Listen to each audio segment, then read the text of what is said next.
नमस्कार विद्यार्थियों, आज हम डीओई वर्कशीट नंबर 43 कर रहे हैं। इसमें हमारा मेन टॉपिक है एक बिंदु से एक वृत्त पर स्पर्श रेखाओं की संख्या। जैसा कि आप जानते हैं कि ये हमारे पास वृत्त है, तो वृत्त पर एक रेखा जो वृत्त को दो बिंदुओं पर प्रतिच्छेदित करती है उसको हम छेदक रेखा कहते हैं। और एक वृत्त पर एक रेखा जो वृत्त को दो बिंदुओं पर छूती है उसको हम जीवा कहते हैं। और एक रेखा जो वृत्त को सिर्फ एक बिंदु पर छूती हुई निकलती है उसको हम स्पर्श रेखा कहते हैं। और जिस बिंदु पर छूती है उसको हम स्पर्श बिंदु कहते हैं। तो आशा करती हूँ ये आपको समझ आ गया होगा। तो आज हम इससे फिलिंग द ब्लैंक्स सॉल्व करेंगे।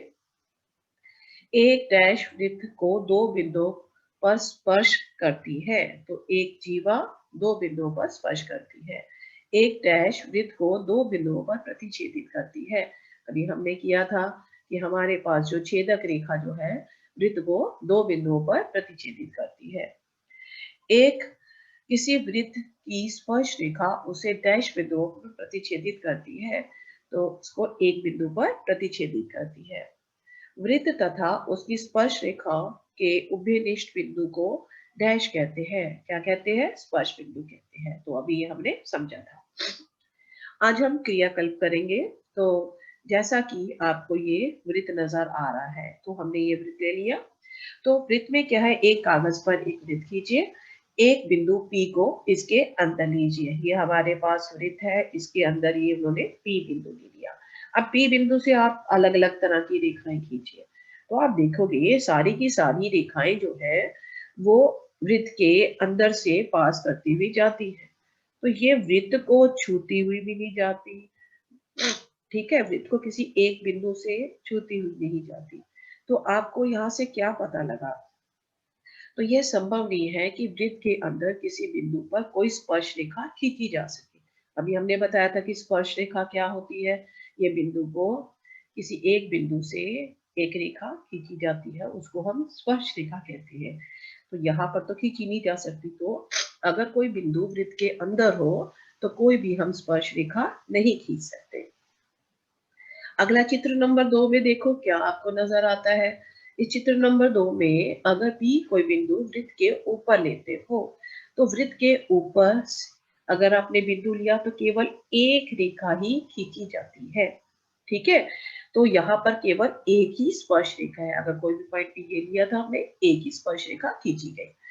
तो ये हमारे पास परिणाम हो गया। तीसरी स्थिति है, अगर आप वृत्त के बाहर कोई बिंदु P लेते हो और वृत्त के ऊपर आपने Q और R दो बिंदु ले लिए। अगर आप इस P और Q को और P और R को अगर आप मिला देते हो तो यहाँ पर दो जो है हमारे पास स्पर्श रेखाएं खींची जाती है, और इन दोनों स्पर्श रेखाओं की लंबाई जो होती है वो आपस में बराबर होती है। तो आपको क्या पता लगा कि अगर कोई बिंदु P हम बाहर की तरफ लेते हैं, वृत्त के बाहर लिया, और अगर हम इस पे स्पर्श रेखाएं खींचते हैं तो हमारी दो ही स्पर्श रेखाएं खींची जाती है और दोनों की स्पर्श रेखाओं की लंबाई समान होती है।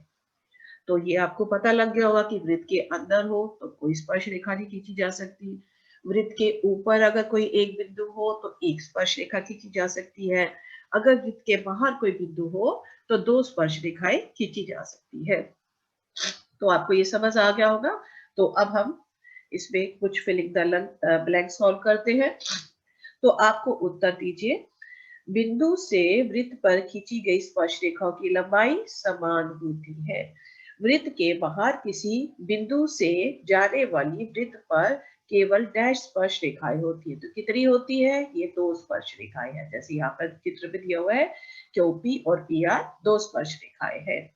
वृत्त के अंदर स्थित किसी बिंदु से जाने वाली कोई स्पर्श रेखा नहीं है। वृत्त के अंदर कोई भी हम स्पर्श रेखा खींच नहीं सकते।